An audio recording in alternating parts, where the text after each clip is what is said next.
Bonjour et bienvenue à la suite du cours de physique moderne sur l'optique géométrique. Donc aujourd'hui, on va parler des lentilles. Donc on parle de deux types de lentilles. Donc de la même façon que deux types de miroirs, on se souvient là, donc les miroirs concaves et les miroirs convexes. Vous avez deux types de lentilles. Vous avez des lentilles qu'on va dire convergentes et des lentilles qu'on va dire divergentes.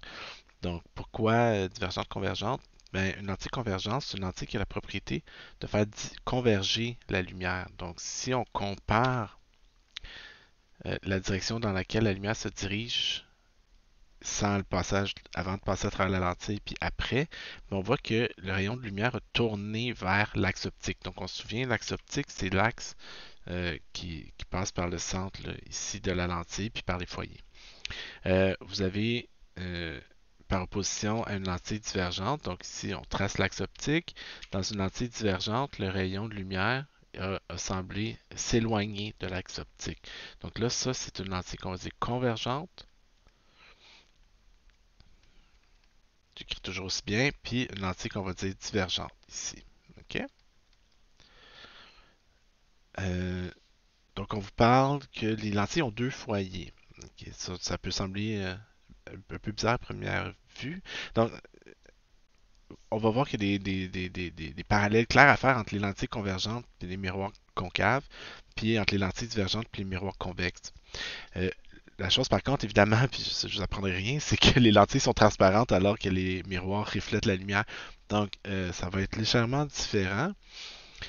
Mais la plus grosse différence, je pense, c'est qu'il y a deux foyers, en fait, pour les lentilles. Ok, évidemment, parce que si on revient avec les miroirs, brièvement, on disait, imaginez que vous avez un miroir concave, comme ça, avec un foyer ici. On disait, si j'ai un rayon de lumière qui arrive ici, il va rebondir en passant par le foyer. Puis si j'ai un rayon de lumière qui arrive ici en passant par le foyer, il va revenir parallèlement. Ok. Donc ça, on avait vu ça dans le dernier cours. Mais ici, on a le même principe. Donc, imaginez que j'ai une lentille avec un foyer ici comme ça. Si j'ai une lentille qui arrive comme ça, elle va converger. Donc, si j'ai un rayon qui arrive comme ça, il va converger vers le foyer de la lentille. Mais de la même façon, si j'ai un rayon qui passe par le foyer, il va continuer parallèlement à l'axe optique. Donc, il y a un foyer de l'autre côté de la lentille qui fait que quand le rayon arrive parallèlement ici, puis je vais le mettre en bleu par exemple, ici. Donc, vous avez un rayon qui arrive en passant par le foyer, mais il va sortir de façon parallèle de l'autre côté. Donc, nécessairement, il doit y avoir deux foyers. On dit un foyer objet puis un foyer image. OK. C'est pas important vraiment lequel est lequel, là, mais l'important c'est de noter qu'il y a deux foyers. Ils sont équidistants de part et d'autre de la lentille. OK. Les lentilles divergentes, de la même façon que nos miroirs convexes avaient un foyer alors que la lumière ne passait jamais par le foyer, mais les lentilles divergentes ont elles aussi des foyers. Je vais vous montrer ici un petit peu une vidéo. Donc, évidemment, c'est pas moi qui ai fait ça, mais donc vous avez une lentille convergente. Donc, la lentille convergente est bombée des deux côtés. En fait, ça, c'est une lentille qu'on appelle biconvexe, mais c'est une lentille qui a tendance à faire converger la lumière, par opposition à une lentille biconcave. Donc, elle creuse des deux côtés. Ok. Donc, pourquoi ça fait dévier la lumière juste avant qu'on voit ça? euh, Pourquoi est-ce que ça fait dévier la lumière d'une lentille, par exemple, convergente? Ben, imaginez que vous avez une lentille convergente, comme ça ici, là, puis j'exagère un petit peu, là, mais c'est pour l'exercice. Puis vous avez un rayon de lumière qui s'en vient comme ça. Qu'est-ce qui se passe au moment où le rayon de lumière pénètre à l'intérieur de la lentille? Ben, il change de milieu de propagation. Il passe, par exemple, de l'air d'indice 1 vers du vert, par exemple, d'indice 1.5, 1.6, peu importe. L'important, c'est que l'indice de réfraction du verre est plus grand que l'indice de réfraction de l'air. Okay? Donc, quand la lumière change de milieu comme ça, ce qu'on doit faire, vous l'aurez deviné, on trace une normale, puis on détermine l'angle d'incidence, puis on va appliquer la loi de Snell-Descartes. Okay? Mais si vous vous souvenez, dans la loi de Snell-Descartes, qu'est-ce qui se passe si donc j'ai un indice qui passe de 1 vers 1.5, donc l'indice augmente. Pour que le produit des deux reste constant, je dois faire diminuer le signe de θ. Donc je dois faire diminuer θ. Donc ce que ça veut dire que le rayon va s'approcher de la normale, va converger vers la normale. Okay? Donc au lieu de continuer en ligne droite, il va tourner vers la normale comme ceci. Puis je vais avoir mon angle de réfraction ici, θr. qu'est-ce qui se passe avec les rayons? Évidemment, ils ne s'arrêtent pas comme ça en si bon chemin, donc ils continuent, vient frapper la deuxième surface. À cet endroit-là, qu'est-ce qu'on va faire? Tracer une nouvelle sur normale, parce que le rayon va vouloir sortir de la lentille. Puis à ce moment-là, l'indice va se trouver à diminuer, parce qu'on passe d'un indice élevé vers un indice plus faible. Donc si l'indice diminue, il faut nécessairement que l'angle augmente. Donc si mon angle 3 qui est ici, normalement, il va devenir un angle 4 qui va être encore plus grand. OK. Donc, le rayon, ce qu'on remarque, bon, j'aurais pu le tracer en rouge pour être cohérent avec le reste, là. Mais ce qu'on remarque, c'est que le rayon va encore une fois converger vers l'axe optique. Donc, au final, mon rayon va avoir convergé vers l'axe optique. Donc, c'est pour ça qu'on appelle ça une lentille convergente. Une lentille divergente, vous aurez deviné, c'est le contraire qui se produit. Imaginez que vous avez une lentille comme ça ici, puis que vous avez un rayon qui arrive comme ça. Au moment où on change de milieu, on doit tracer une normale. Puis la même chose, l'indice passe de 1 vers 1.5. Donc l'indice égale N2 sin 2. Donc si l'indice augmente, l'angle doit diminuer, mon rayon doit se rapprocher de la normale. J'aurais pu le faire un petit peu plus rapproché que ça. OK? Puis au moment où il frappe la deuxième surface, le deuxième dioptre, il va encore une fois passer d'un indice 1.5 par exemple à un indice 1. Donc l'indice va diminuer, l'angle devrait augmenter. Donc l'angle de l'autre côté va être plus grand. Donc mon rayon va diverger ici comme ça. OK? Il va s'éloigner de l'axe optique, donc il va diverger dans ce cas-là. Donc c'est pour ça qu'à la base, les lentilles vont faire converger ou diverger les rayons de lumière. OK? C'est juste parce que c'est des lentilles qui sont courbes. Évidemment, avec des lentilles planes, ça ne fait pas le même effet. Une lentille plane, comme on aime appeler, une vitre, OK? Ça fait ça modifie pas vraiment le comportement de la direction de la propagation de la lumière. Donc, si on regarde plus en détail et qu'on met la lumière, par exemple, à travers une lentille divergente. Ici, ce qui est intéressant, vous le remarquez peut-être, OK, c'est que, en fait, qu'est-ce que je vais faire, c'est que je vais vous le montrer ici. OK. Donc, OK. Donc, vous remarquez peut-être, euh, bon, premièrement, vous remarquez sûrement que la majorité de la lumière va traverser la lentille, tout simplement. Donc, vous avez des rayons de lumière qui traversent la lentille. Vous en avez un ici. Attendez, là. Je sais pas. OK. Wow. Un ici. Un ici. Puis un ici. OK. Bon. Puis, ce qui se produit, c'est que ces trois rayons-là ont divergé. OK? Donc, normalement, il s'en allait comme ça. Il a tourné par là. Lui, il s'en allait par là. Il a tourné par là. Donc, ils sont éloignés de l'axe optique. Évidemment, ces trois rayons-là ne se croisent pas de l'autre côté de la lentille. Mais ils semblent provenir d'un seul point. OK? Qui est en quelque part ici. OK? Donc, c'est comme si toute la lumière semblait provenir de ce point-là. Donc, c'est ça, un foyer, tout simplement. OK? Dans le cas d'une lentille divergente, OK? Donc, à la question 7b, les foyers d'une lentille divergente sont-ils réels ou virtuels? Bien, ils sont virtuels. OK? Donc, de la même façon que dans un miroir convexe, les foyers sont virtuels, mais ici aussi, les foyers sont virtuels parce que la lumière ne passe jamais par le foyer. Elle semble provenir du foyer, elle fuit le foyer même, à la limite, si vous voulez, mais elle ne passe pas par le foyer. OK? Mais on peut identifier clairement la position du foyer en faisant passer la lumière à travers une lentille. Évidemment, vous aurez deviné que la longueur focale, donc la distance ici, là, OK, qu'on appelle la longueur focale, donc normalement le foyer, je devrais indiquer ça par un F majuscule, euh, dépend de la composition de la lentille puis des rayons de courbure des deux faces. Mais on ne verra pas tout de suite les détails de la formule. Ce qu'on remarque, c'est qu'expérimentalement, pour l'instant, si j'ai une lentille donnée, on peut déterminer expérimentalement sa longueur focale simplement en faisant passer des rayons de lumière parallèles à travers celle-ci, puis en déterminant graphiquement d'où proviennent où convergent les rayons de lumière. Donc, dans une lentille convergente, maintenant, qu'est-ce qu'on a? On a le même exercice. Donc, on va remplacer la lentille divergente par une lentille convergente maintenant. OK? Puis ce qu'on remarque, c'est que les rayons de lumière semblent tous se croiser au même endroit. Donc ça, c'est la définition d'un foyer. Ça ne peut pas être plus précis que ça. Donc les trois rayons lumineux convergent vers un seul endroit, qui est le foyer. Donc le foyer va être ici. OK? Donc ça, c'est un foyer réel, ok? Parce que la lumière converge réellement à cet endroit-là. Donc vous avez pour les lentilles convergentes, donc à la question 7A, les foyers de lentilles convergentes sont-ils réels ou virtuels? Mais ils sont réels parce que la lumière passe réellement par là. Ok? Donc c'est les deux types de lentilles euh, qu'on qu'on peut utiliser. Ok? Évidemment, plus tard, ce qu'on va faire, c'est qu'on va utiliser des combinaisons de lentilles, mais là, une chose à la fois. OK? Donc c'est ça qui est ça. Donc, à la question 8. Donc, de la même façon, OK, encore une fois, mon numéro de page n'est pas bon. De la même façon qu'on avait vu comment tracer les rayons dans un miroir, on va voir comment tracer les rayons dans une lentille. OK? Donc, ici, on dit un objet de 2 cm de hauteur est placé à 5 cm d'une lentille convergente dont la distance focale est 10 cm. Donc, c'est à peu près ça qu'on a identifié ici. On a identifié les foyers objet-image. Donc, un foyer du côté de l'objet, un foyer du côté de l'image. Vous avez un objet qui est placé à 5 cm d'une lentille dont la focale est 10. On dit tracer les rayons principaux. Donc, de la même façon qu'on a fait dans le cas des miroirs, ben, on va avoir un rayon. Oh, OK.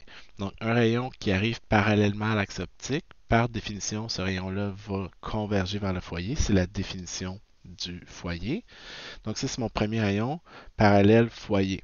Mon deuxième rayon, dans le cas des miroirs, c'était foyer parallèle. Donc, on va voir que si j'ai un rayon qui passe par le foyer, là encore une fois, faut juste faire attention parce que on est peut-être habitué d'avoir l'objet loin. Là. Donc, foyer, sommet de l'objet, miroir, lentille dans ce cas-là, pardon. Donc ici, celui-ci, par définition, va sortir parallèlement. Okay. Imaginez-le dans l'autre direction. Donc si il provenait de l'infini puis qu'il s'en venait de façon parallèle, il convergerait vers le foyer dans cette direction-là. Donc évidemment, les lentilles, là, les deux foyers sont à la même distance. Vous pouvez prendre une lentille d'un bord ou de l'autre, la lumière va suivre le même chemin toujours. Okay? Un troisième rayon, celui-ci, c'est un rayon qui passe. Comme il n'y a pas de centre de courbure à une lentille, c'est pas comme un miroir. On n'a pas un rayon qui arrive en passant par le centre de courbure, mais on a un rayon qui va passer par le centre de la lentille, tout simplement. Donc le rayon qui passe par le centre de la lentille, lui, il déviera juste pas. OK? Donc la petite déviation, en autant que la lentille est suffisamment mince, puis ça, c'est les limites de nos approximations. Évidemment, on fait toujours des approximations particulièrement dans le cadre de nos cours ici.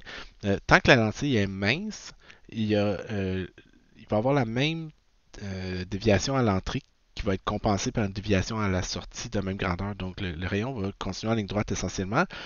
En pratique, il va être légèrement décalé, là, mais pour nous, en théorie, je veux dire, on fait comme si le rayon continuait juste en ligne droite. On néglige l'épaisseur de la lentille, toujours. OK? Donc, qu'est-ce qu'on remarque? Mes trois rayons qui ont traversé ma lentille n'iront pas se croiser pour faire apparaître une image du côté, de l'autre côté de la lentille ici. Mais si moi j'étais un observateur et que mon œil était situé quelque part ici, qu'est-ce que je verrais? Je verrais trois rayons de lumière qui semblent provenir d'un seul point, qui est situé où? Qui est situé de l'autre côté de la lentille. Donc ça, qu'est-ce que ça fait? C'est que ça définit une image virtuelle. Okay? Donc dans l'exemple qu'on a ici, c'est une image virtuelle qui va être agrandie puis qui va être droite. Donc vous comparerez ça à dans le cadre de l'exercice précédent là, à l'exercice 6C, okay, qui est à la page 133. On avait le même affaire. Donc un miroir concave avec un objet placé devant le foyer, ça faisait une image virtuelle agrandie droite. Mais ici, c'est la même situation qu'on observe. Okay? Donc, lentille convergente, objet devant le foyer, image virtuelle agrandie et droite. Okay? Euh, évidemment, là, ici, on a fait une lentille au lieu d'être un miroir, mais le principe est le même. On vous demande en B de calculer la position et la grandeur de l'image. Ben, on va faire ça simple. On va utiliser exactement la même formule. Okay? Donc, la même relation qu'on avait pour les miroirs. On va avoir la même formule, 1 sur P plus 1 sur Q est égal à 1 sur F, avec la même convention de signe. Donc, ce qui est réel est positif. ce qui est virtuel est négatif.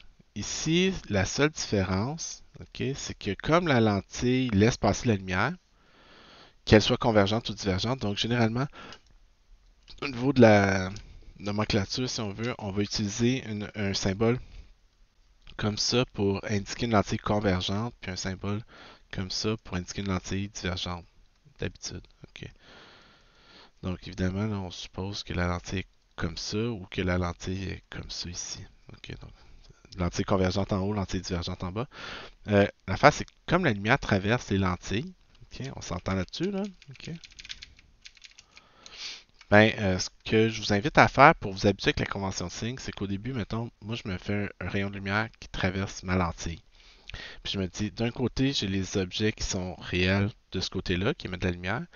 Ben, de l'autre côté, la lumière est ici, donc ils vont former des images réelles de l'autre côté de la lentille.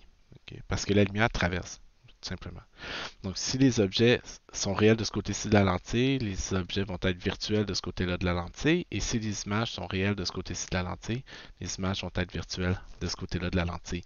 Donc, je vous invite à vous habituer un petit peu avec la convention de signe. Évidemment, comme ce qui reste, c'est les longueurs focales. Donc, comme pour les miroirs, les lentilles convergentes ayant des foyers réels, leur longueur focale va être positive. Donc, elle, sa longueur focale va être positive. Les lentilles divergentes, ben, c'est le même principe. Donc, les objets réels de ce côté-là vont former des images réelles de ce côté-là. Si les objets sont réels ici, ils sont virtuels ici. Si les images sont réelles là, elles sont virtuelles ici. La différence, c'est qu'elles, ses foyers sont virtuels, donc la longueur focale va être négative, elle, la longueur focale va être positive. C'est la même formule que pour les miroirs, mais je ne vous la montrerai pas tout de suite d'où elle vient. Ok? Donc, je vais vous garder ça pour un peu plus tard. On a les mêmes relations. Le grandissement linéaire, c'est toujours I sur O, c'est toujours moins Q sur P. Ok? Donc, ça, c'est les mêmes formules. Donc, pour moi, pour ça, c'est pas trop compliqué non plus. Si on évalue à quelle la position pour la grandeur de l'image dans notre exemple, qu'est-ce qu'on va faire? Ben, on va faire comme on faisait avec les miroirs, donc c'est-à-dire ça c'est 8B. Donc on va faire position de l'objet, position de l'image, longueur focale, dimension de l'image, dimension de l'objet. Ok. Donc, qu'est-ce qu'on a comme information? On dit un objet de 2 cm de hauteur, donc l'objet fait 2 cm, est placé à 5 cm, donc la position de l'objet c'est 5 cm, c'est un objet réel. Dont la distance focale est 10 cm, convergente, donc la longueur focale est de plus 10 cm. Donc si je veux trouver la position de l'image, 1 sur P plus 1 sur Q est égal à 1 sur F. 1 sur 5 plus 1 sur Q est égal à 1 sur 10. Donc 1 sur Q est égal à 1 dixième moins 1 cinquième. 1 dixième moins 2 dixième est égal à moins 1 dixième. Donc Q est égal à moins 10 cm. La taille de l'image, I sur O est égal à moins Q sur P. Moins 10 divisé par 2 est égal à 5 cm. Donc, je vais aller dans mon simulateur, ici, de lentilles convergentes. Donc, on prend une longueur focale de 5, 10, pardon, longueur focale 10, donc, longueur focale 10, objet à 5, objet qui fait 2 cm de haut. Donc, distance objet 5 cm, hauteur de l'objet 2 cm, distance de l'image moins 10. Ok, donc l'image apparaît puis ici, sa taille 4. Oui, Mathieu, excusez, là, je pense que j'ai fait une petite erreur de calcul là, parce que moins Q. P c'est pas 2, P c'est 5. Ok, donc vous voyez comment que des fois quand j'essaie d'aller vite, je suis pas toujours une bonne idée d'aller trop vite. Ok, donc euh, c'est un.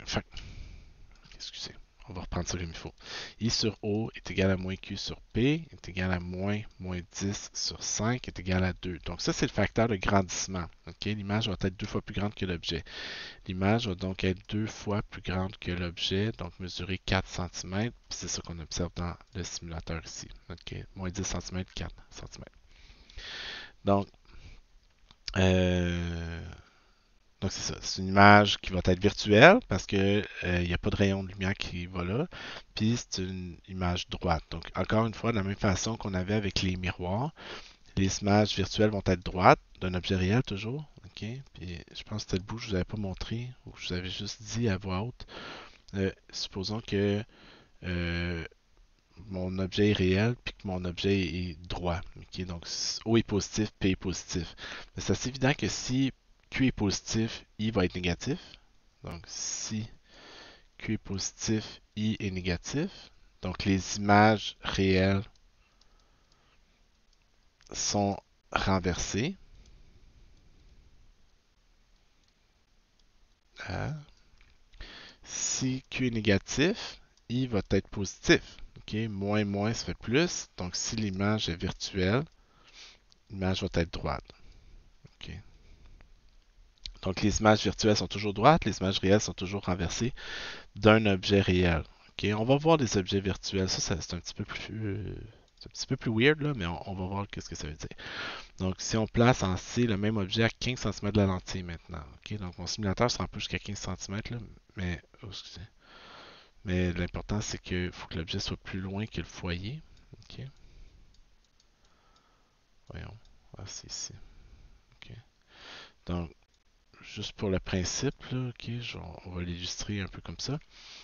Donc, l'objet est à l'extérieur du foyer. Comment on trace les rayons qui décrivent ça? Euh, donc, j'ai mis l'objet à l'extérieur du foyer. Donc, je vais avoir un rayon qui arrive parallèle. Donc vous avez en fait, vous avez la solution qui est ici, là, ok? Mais vous avez le rayon qui est parallèle puis qui converge vers le foyer. Donc, par définition, un rayon qui arrive parallèlement à l'axe optique va converger vers le foyer. Un rayon qui passe par le foyer va converger de façon parallèle. Donc, là, ça paraît peut-être moins, mais il converge aussi ce rayon-là. Ok, pourquoi? Donc, imaginons qu'on a la situation suivante. Ok, donc, mon rayon, s'il avait continué en ligne droite, il serait allé par là, mais il a tourné en s'approchant de l'axe optique. Donc l'important, c'est pas est-ce qu'il s'éloigne ou est-ce qu'il s'approche de l'axe, c'est est-ce qu'il s'est approché en traversant ou est-ce qu'il s'est éloigné en traversant. Donc c'est ça qui va définir si le rayon convergé ou divergé. Ok? Donc, euh, j'ai un troisième rayon qui passe par le centre de la lentille. Donc ce rayon-là passe par le centre de la lentille, ici comme ça, ben continue en ligne droite. Les trois rayons se croisent en un seul point. Ok, donc ça va définir quoi? Ça va définir l'endroit où va apparaître l'image. L'image dans cet exemple-là va être une image réelle puis renversée de mon objet. Ok. Donc c'est ça. Donc si l'objet est plus loin, l'image est réelle puis renversée. Ce qu'on va faire encore une fois et maintenant, c'est calculer la position pour la grandeur de l'image.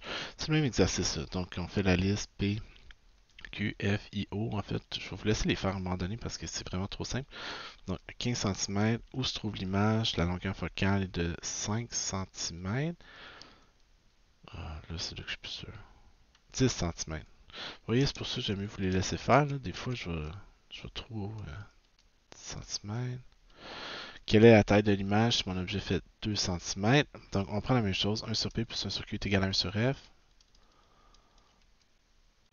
J'essaie vraiment d'être trop vite. I sur O est égal à moins Q sur P.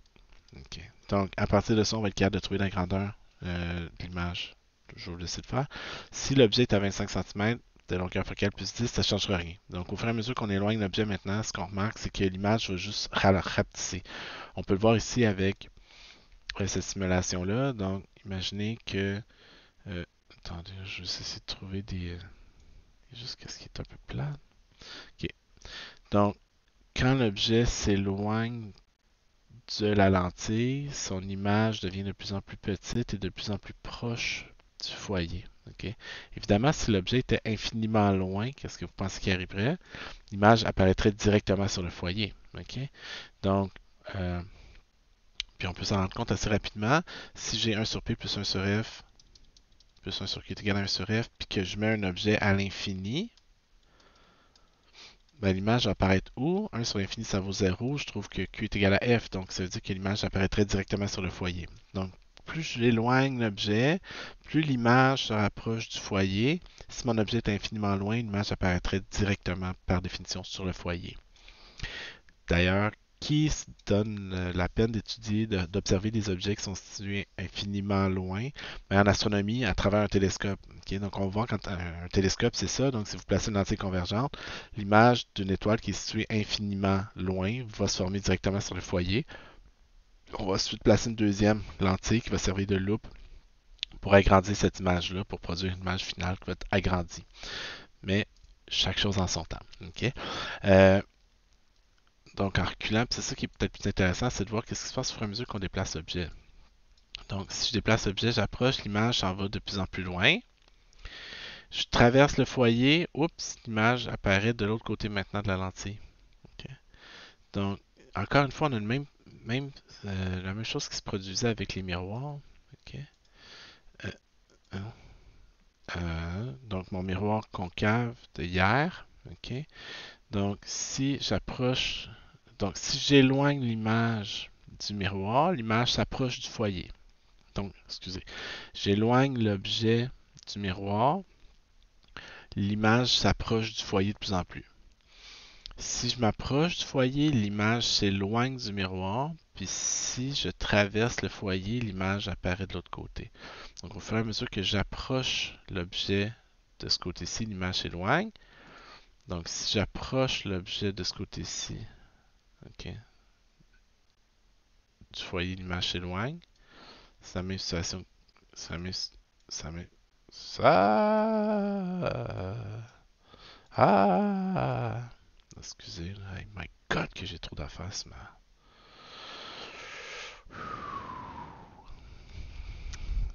Ok.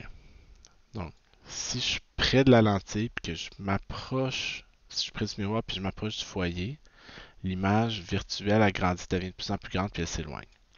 Dans le cas de la lentille, si je suis près de la lentille, puis je m'approche du foyer, l'image virtuelle devient de plus en plus grande et s'éloigne.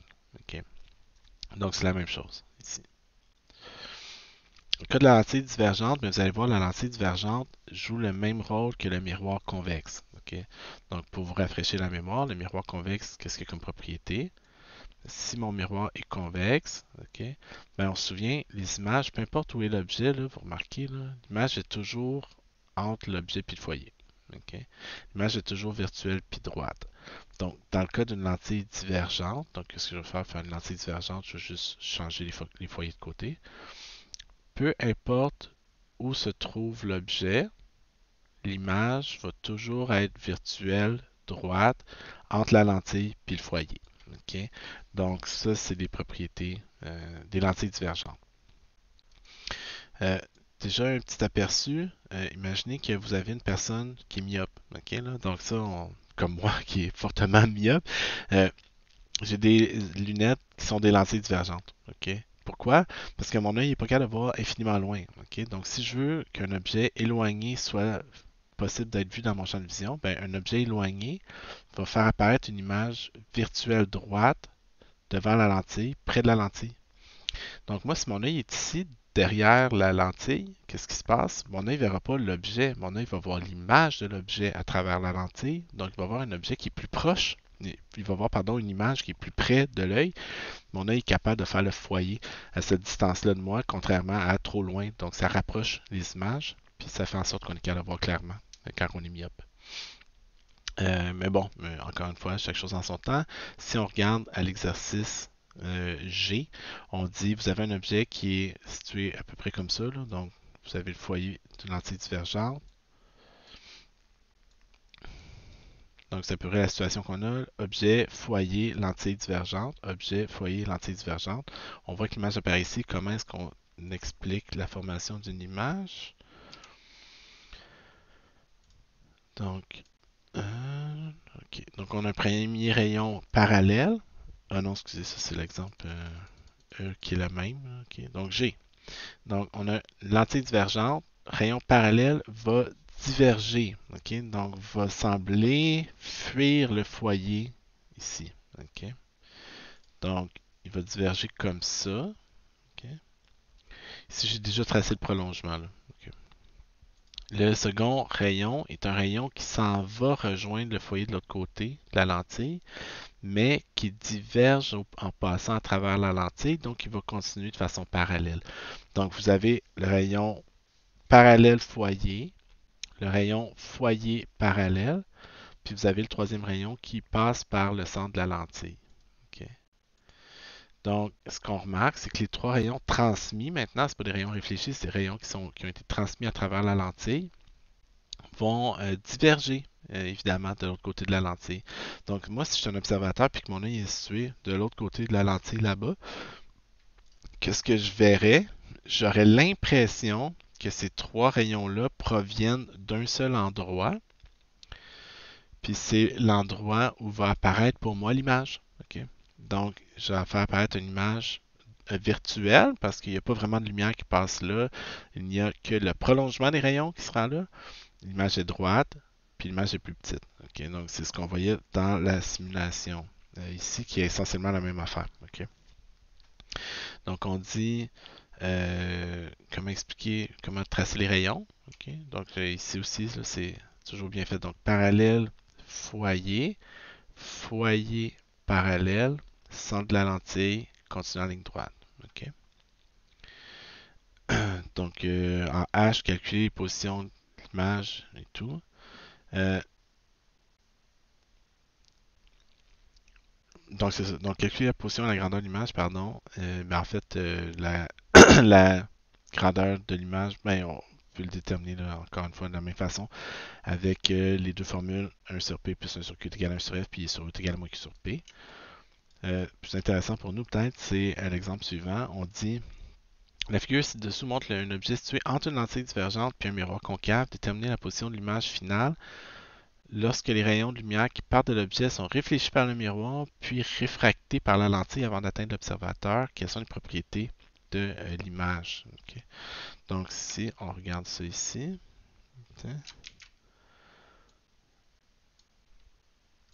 donc nous, ce qu'on nous dit, c'est que ça, c'est mon objet. Quand vous avez une succession de lentilles puis de miroirs ou de lentilles et de miroirs, ou peu importe, on va toujours dire l'image formée par la première objet, là, dans notre exemple, on dit par la lentille, par le miroir, pardon, va devenir l'objet pour le deuxième. Donc, moi, ce que j'ai, c'est que j'ai un objet qui est à 15 cm d'un miroir qui a une longueur focale de 10 cm. OK?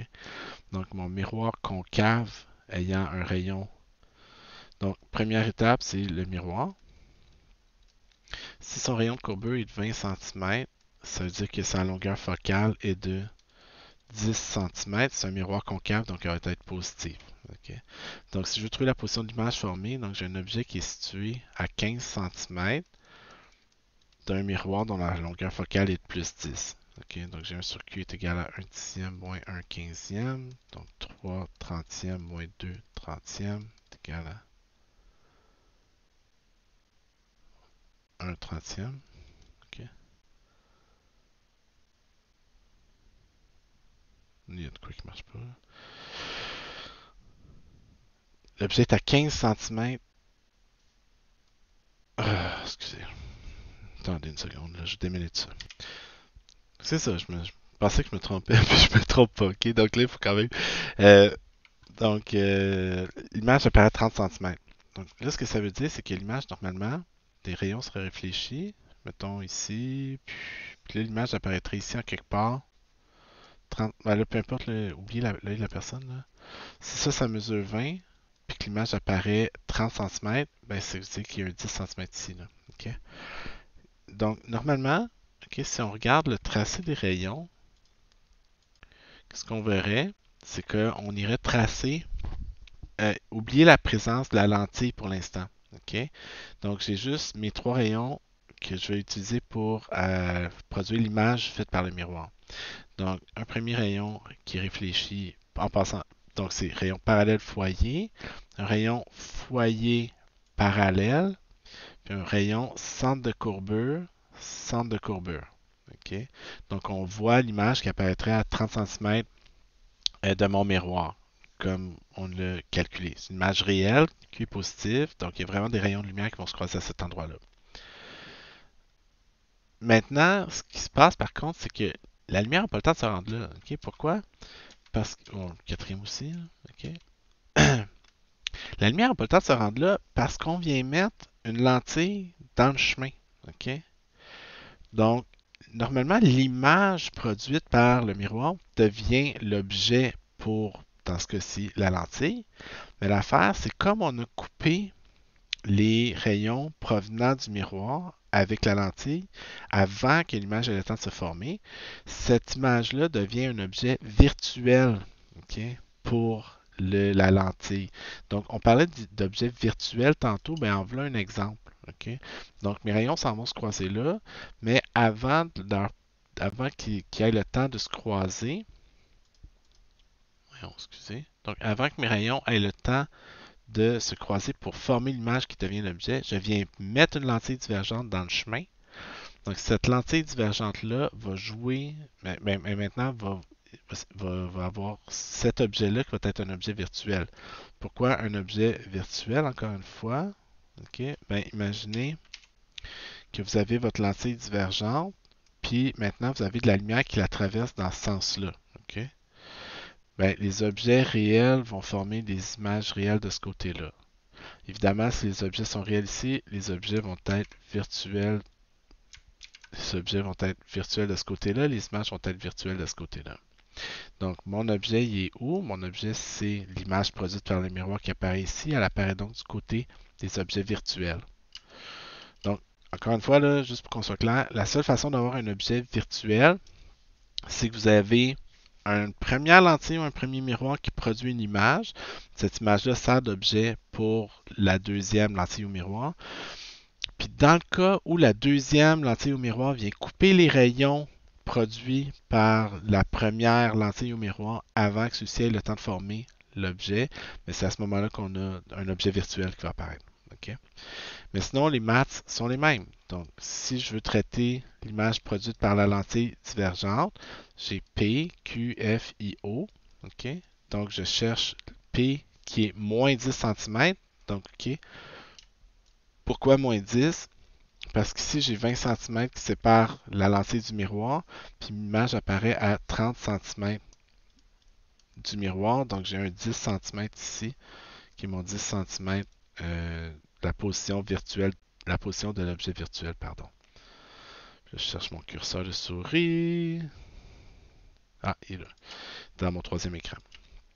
Donc, mon objet est moins 10 cm à moins 10 cm de ma lentille. Je cherche la position de l'image. C'est une lentille divergente dont la longueur focale est de moins 6.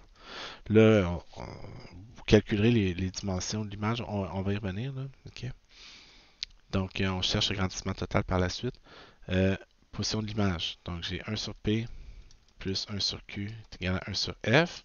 1, donc, j'ai 1 sur moins 10 plus 1 sur Q est égal à 1 sur moins 6. Donc, 1 sur Q est égal à 1 sur moins 6 moins 1. Ben, en fait, plus 1 dixième.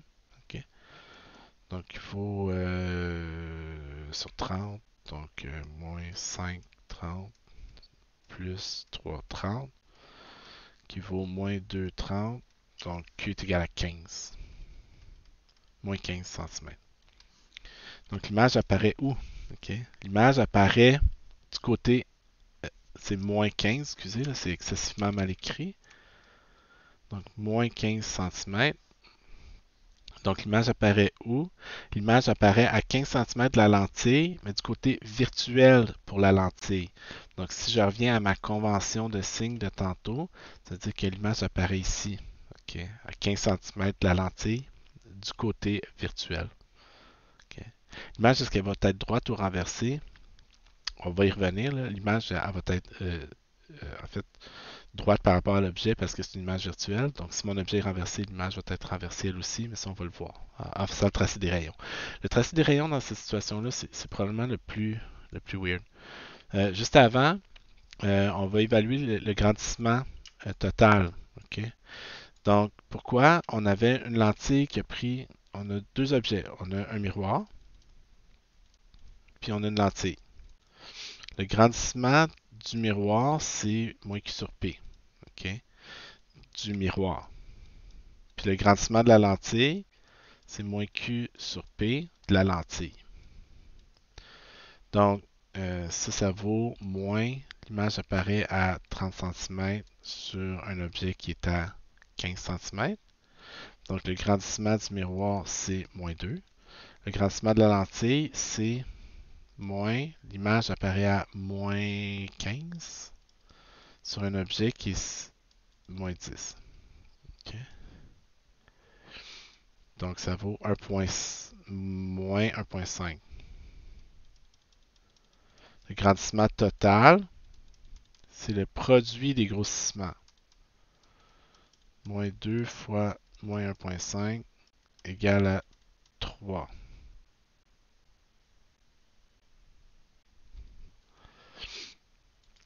Donc l'image finale, excusez, je me suis trompé, mon objet virtuel. Donc si mon objet virtuel, là, je vous ai dit tantôt, là, ok, c'est ça. Wow, yo. L'image ici n'est pas renversée. Ok, donc comme l'objet virtuel, I sur O est égal à moins Q sur P. Donc moins Q est négatif, P est négatif. Donc l'image est renversée par rapport à l'objet. Donc si l'objet est vers le bas, l'image va être vers le haut ici. Ok. Excusez, je vais peut-être le couper au montage, là, mais je vais peut-être aussi assumer mes erreurs. Tu sais, ça, c'est le genre d'erreur que j'aurais fait au tableau, puis je m'en cache pas. Là, je veux dire, ça m'arrive de me tromper. Ok. Surtout avec des histoires de signes comme ça. Là. Donc, le grossissement total, 3. Donc, ça veut dire que l'image finale va être 3 fois plus grande que l'objet initial, tout simplement. OK? Donc, objet final, droit, 3 fois plus grand que l'objet. Ici, on n'a pas donné la dimension de l'objet, donc c'est pas important, là, mais c'est ça. Donc, cette image est-elle réelle ou virtuelle? C'est une image virtuelle. Est-elle droite ou renversée? Droite. Quel est le grandissement total? Plus 3. OK? L'image finale est virtuelle, comme on le sait. Ben, la position de l'image produite par la lentille est négative. Donc, image finale virtuelle.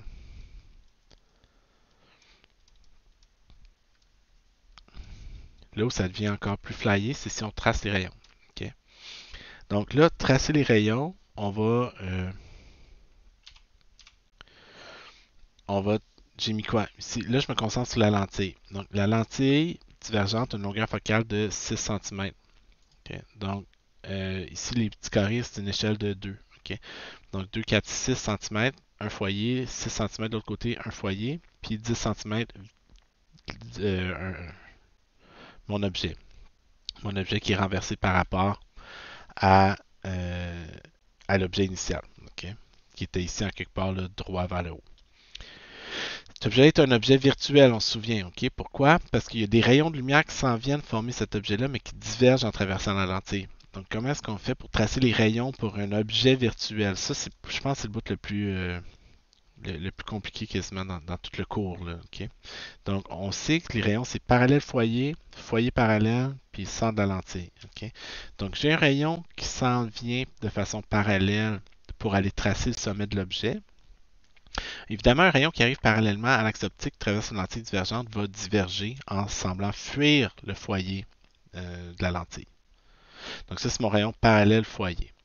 Mon rayon foyer parallèle, donc c'est que j'ai un rayon, lui c'est le plus tough, je pense, là, qui s'en vient, mettons, d'ici en quelque part, là, pour passer par le foyer puis par le sommet de l'objet. Okay? Donc c'est un rayon qui s'en vient vers le foyer, okay? Mais qui diverge parallèlement en traversant la lentille. Okay?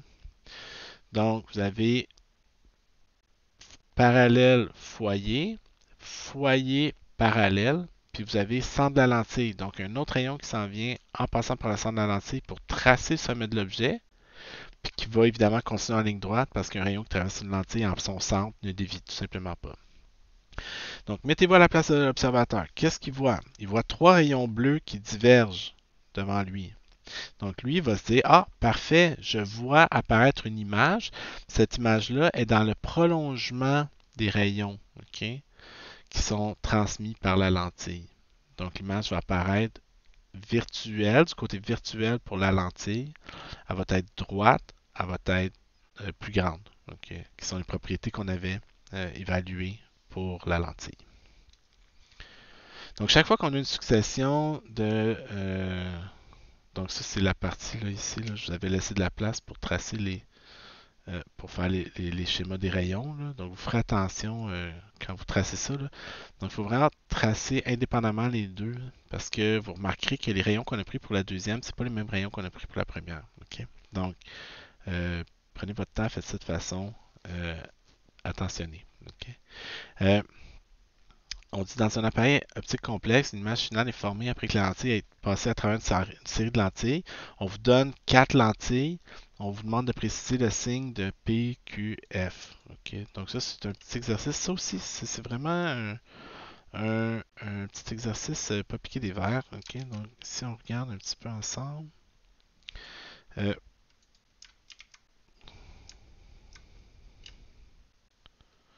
donc, ma première lentille, est-ce que c'est un objet réel ou un objet virtuel? Donc j'ai besoin des signes pour P, Q et F. OK? Ben, celle-là, c'est un objet virtuel. OK? Donc, première affaire, on a un objet virtuel en partant. OK? Pourquoi? OK? Mais parce qu'il n'y a pas un objet ici qui émet de la lumière qui s'en vient vers la lentille. Les rayons convergent en frappant la lentille. Ça veut dire qu'ils ne viennent pas d'un endroit spécifique. Là. Ils convergent, ça veut dire qu'ils ont déjà passé à travers une lentille ou frappé un miroir avant, puis qu'ils s'en viennent vers nous. Donc, ils forment un objet virtuel. OK? Ils s'en vont se croiser ici, si vous voulez, OK, pour former une image qui deviendrait l'objet pour la seconde lentille. Donc, c'est une image, c'est un objet, pardon, virtuel. Donc, encore une fois, pour chaque lentille, les objets réels forment des images réelles. Les objets virtuels sont ici, les images virtuelles sont là. L'image maintenant est-elle réelle ou virtuelle? Mais les deux rayons se croisent ici. Donc, comme ils se croisent ici, ils vont vraiment se croiser pour vrai, donc ils vont former une image réelle. OK? Est-ce que c'est une lentille convergente ou divergente? C'est une lentille divergente. OK? Ça peut sembler contre-intuitif, mais mon rayon ici, normalement, ça va dans cette direction-là. Ce qu'on remarque, c'est qu'il diverge. OK? Donc, il s'éloigne de l'axe optique en traversant la lentille. Donc, c'est vraiment une lentille divergente dans mon exemple ici. OK? Donc, vous prendrez le temps de regarder ça un petit peu en détail. OK? La lentille 2 maintenant. Ben, l'objet, l'image produite par la première lentille sert d'objet pour la seconde. Donc, c'est un objet qui est réel. OK? Donc, ça devient l'objet pour la deuxième lentille, qui est du côté des objets réels. Donc, l'image maintenant, mais il n'y a pas d'image qui sont de l'autre côté de la lentille. L'image, elle apparaît quelque part ici. OK? Donc, c'est une image virtuelle. Puis, c'est une lentille divergente elle aussi. OK? Comment je m'en rends compte? Ben, je trace le prolongement du rayon. Je remarque que le rayon s'éloigne de l'axe optique, donc c'est une lentille divergente. OK? La troisième lentille, les objets réels forment des images réelles. Donc, l'objet est ici pour la troisième lentille. Donc, même s'il traverse cette lentille-là, c'est pas grave. Vous avez des rayons qui divergent en frappant la lentille. Ça veut dire qu'il y a un point d'où ils proviennent. Ça veut dire que c'est un objet qui est réel. OK? Donc, une petite règle simple. Si les rayons divergent en arrivant sur la lentille ou le miroir, donc s'ils divergent, ça veut dire qu'ils proviennent d'un endroit précis. Donc, c'est un objet réel. Si les rayons convergent en frappant une lentille ou un miroir, ça veut dire qu'ils ne viennent pas d'un endroit précis. C'est-à-dire qu'ils vont aller se croiser pour former un objet virtuel. Okay. L'image apparaît où? L'image apparaît ici, donc c'est une image réelle. Est-ce que c'est une lentille convergente ou divergente? Je trace le prolongement, je vois le rayon s'approcher de l'axe optique, donc c'est une lentille convergente. Pour le quatrième, c'est le même principe. Objet réel forme des images réelles. Donc l'objet pour la quatrième lentille est ici, il est du côté des objets réels. L'image, on ne voit pas où ça se croise, mais on voit que les trois rayons ici s'en vont se croisant quelque part plus loin, donc ça va former une image réelle. Puis les rayons se sont approchés de l'axe optique, donc c'est une lentille qui est convergente, elle aussi. Okay. Euh, on achève. On achève. OK. À la question 11, on dit où faut-il placer un objet pour qu'une lentille convergente de 20 cm de focale donne une image 4 fois plus grande? Envisagez les deux situations possibles. Donc, pourquoi il y a deux situations possibles? OK. Ben, si on regarde rapidement, imaginons que j'ai une lentille convergente, puis je vais avoir une image 4 fois plus grande que mon objet. OK. Si je remarque, euh, Bon, là, j'exagère peut-être un petit peu, mais il y a une solution, mettons ici, là, c'est pas un facteur 4, là, mais c'est pas grave, le principe est là. Donc, mon image est 4 fois plus grande et est renversée. OK? Mais il y a une autre situation possible aussi, qui est quelque chose comme ça, où mon image est 4 fois plus grande, mais virtuelle. OK? Donc, nous, ce qu'on veut savoir, c'est où placer l'objet. Je vais juste vous donner un petit exemple, là, comment le calculer. Comme je vous dis, je ne ferai pas tous les exercices en détail nécessairement, mais donc si je vous dis 1 sur P plus 1 sur Q est égal à 1 sur F, tout ce qu'on connaît, c'est la longueur focale de la lentille. Donc, on ne connaît ni P ni Q, on cherche P, en fait. On cherche où placer l'objet. Mais quand on a deux inconnus, qu'est-ce qu'on a besoin d'avoir? Deux équations. Donc, j'ai une autre équation qui dit I sur O est égal à moins Q sur P. Dans mon exemple, on veut que l'image soit 4 fois plus grande. Donc, on veut que le grandissement soit égal à 4, OK? Qui est égal à I sur O, qui est égal à moins Q sur P. Donc, il y a deux cas possibles. Pourquoi? Parce qu'on peut avoir un grandissement de plus 4 ou un grandissement de moins 4. OK? Donc, image droite, donc image virtuelle, droite 4 fois plus grande. Image réelle renversée 4 fois plus grande, ici. OK? Donc, sachant ça, je vais vous donner un exemple. Donc, j'ai 1 sur P plus 1 sur Q est égal à 1 sur 20. Puis j'ai, mettons, si je prends pour la première, moins Q sur P est égal à 4. Donc, moins Q est égal à 4P. Donc, Q est égal à moins 4P. Donc, je peux remplacer Q par moins 4P. Puis résoudre. Donc, j'ai 4 sur 4P plus en fait, moins 1 sur 4P est égal à 1 sur 20. Donc, j'ai 3 sur 4P est égal à 1 sur 20. Puis, j'ai donc 4P est égal à 60 ou encore P est égal à 15. Donc, si je mets l'objet à 15 cm, donc avant le foyer, okay, la longueur focale est de 20 cm. Si je mets l'objet à 15 cm, l'image va être 4 fois plus grande. Donc, ici, c'est pas à l'échelle, mais c'est le même principe. Donc, si je mets, mettons, mon foyer à 20 cm et que je mets l'objet à 15, l'image va être 4 fois plus grande ici. Okay, et positive. Je vais vous laisser faire. Donc, je vais vous laisser faire le deuxième. Okay. Mais vous voyez le principe. Euh, deux lentilles convergentes sont placées à 20 cm l'une de l'autre. Okay. Donc, on illustre la situation ici. On dit les distances focales sont 10 cm pour la lentille 1, 20 cm pour la lentille 2. Trouvez la position de l'image finale ainsi que le grandissement du système si on met un objet de 30 cm devant la première lentille. Donc, euh, c'est toujours le principe ici que si j'ai une succession de lentilles, l'image formée par la première va devenir l'objet pour la deuxième. Okay? Donc, ce que je dois faire en premier, c'est évaluer l'endroit où va apparaître l'image de la première lentille. Donc, pour la première lentille,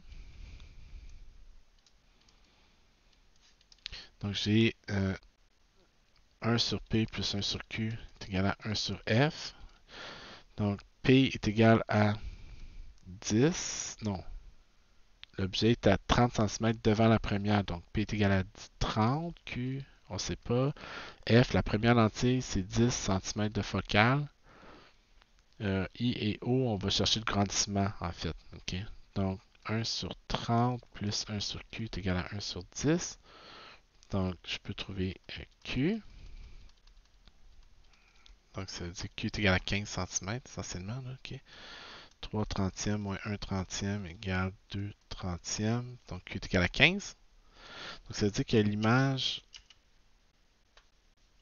Donc, si j'ai mes deux lentilles convergentes séparées de 20 cm,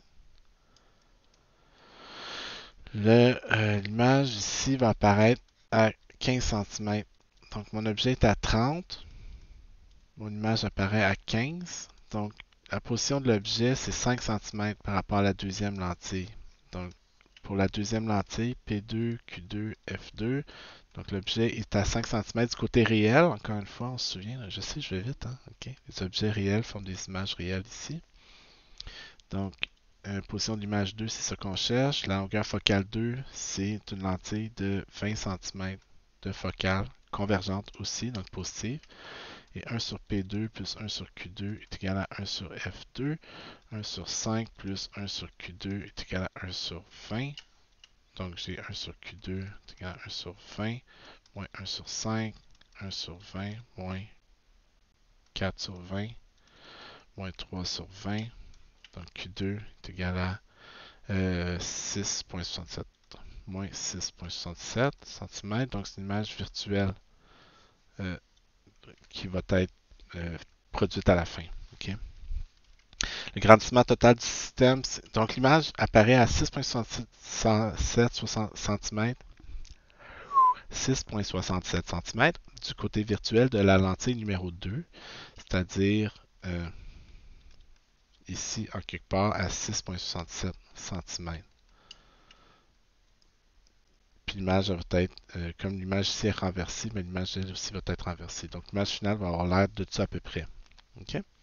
Si on trace les rayons, puis là je vais vous le faire, je veux dire, je ne le ferai pas à la course, là, mais donc c'est un rayon parallèle foyer, foyer parallèle, centre de la lentille, les trois rayons se croisent là, je les ai arrêtés là. Okay? Donc l'image intermédiaire va apparaître ici à 5 cm de ma lentille.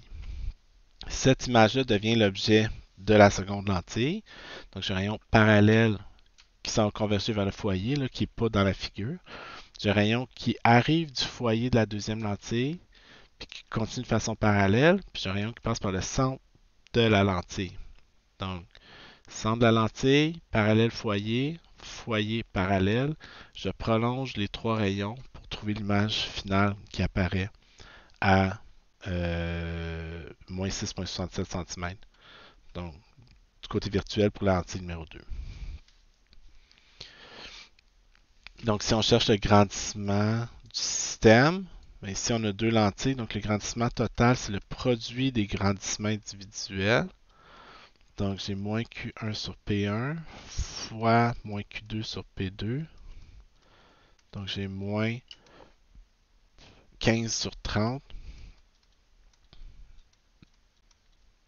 fois moins 6,67 sur 5. OK. Donc, ça donne de mémoire, là.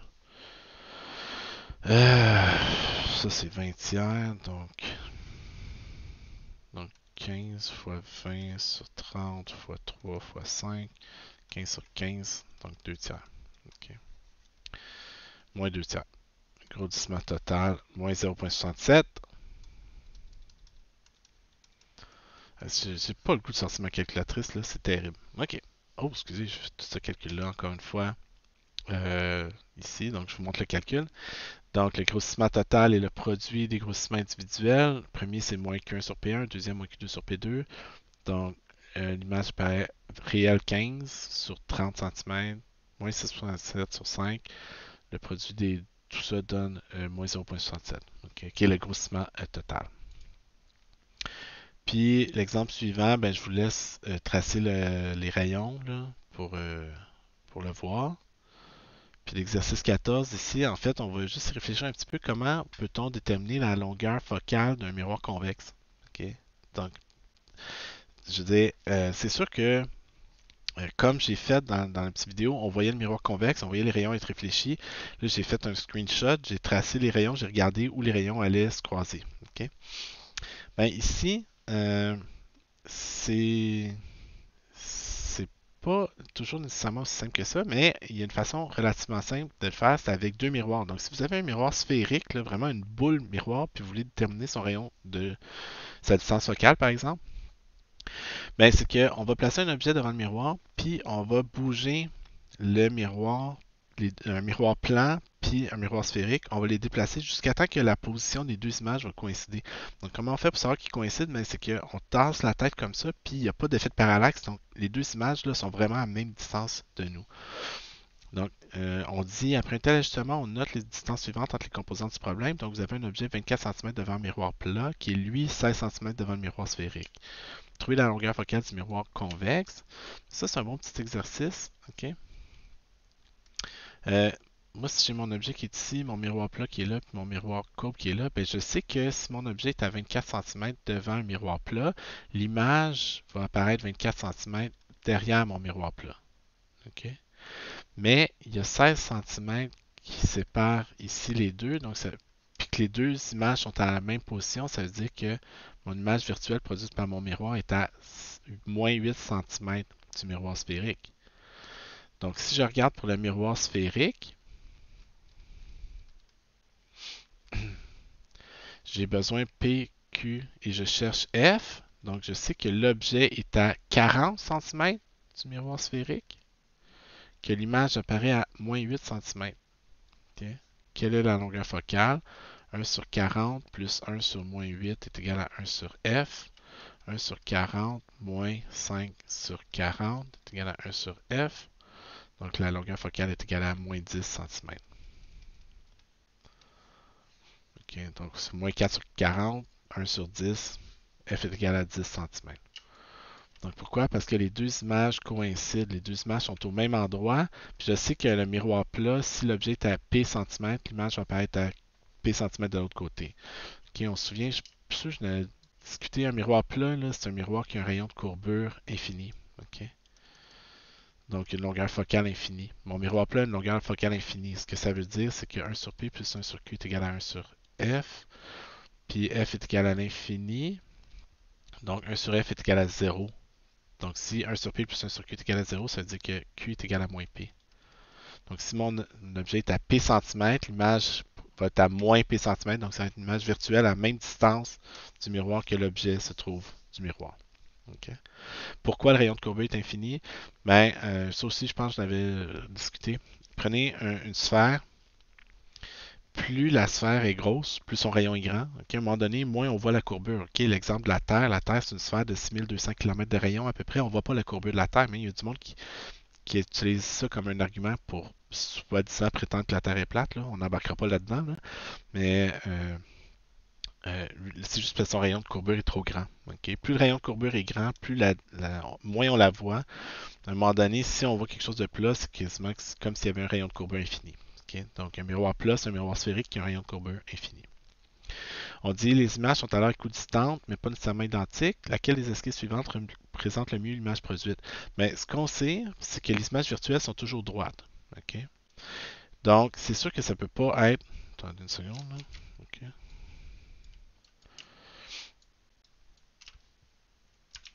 Donc, comme les images virtuelles sont toujours droites, ça ne peut pas être 3 parce qu'il y a une image renversée, ça ne peut pas être 4, il y a une image renversée, ça ne peut pas être 5, il y a une image renversée. Donc, c'est soit 1, soit 2. Okay? Laquelle est la bonne solution? Mais ce qu'on sait, c'est que l'image produite par le miroir plat a la même grandeur que l'objet, alors que l'image produite par le miroir sphérique est plus petite que l'objet. Okay? Donc, on se souvient, si j'ai un miroir concave, okay? Donc ça, c'était mon miroir convexe, là. Okay, mais si mon miroir est concave, l'image est toujours plus petite que l'objet. Donc ça veut dire que euh, l'image produite par le miroir plat ça peut pas être elle, ok? Donc c'est nécessairement celle-là ici la bonne solution, parce que l'image produite par le miroir plat a la même grandeur que l'objet, alors que l'image produite par le miroir sphérique est plus petite que l'objet. Donc nécessairement, on en conclut que la bonne solution, c'est 2. Ok? Phew! Donc, vous avez des exercices pour vous pratiquer. Je vous invite à aller jeter un coup d'œil à ça dans le chapitre 4 sur les miroirs, dans le chapitre 5 sur les lentilles. Vous allez voir, ça se ressemble beaucoup. Là, puis je réalise que je parle vraiment vite depuis tantôt. Donc, je vous laisse là-dessus. Prochain cours, on parle de l'œil et des problèmes de vision.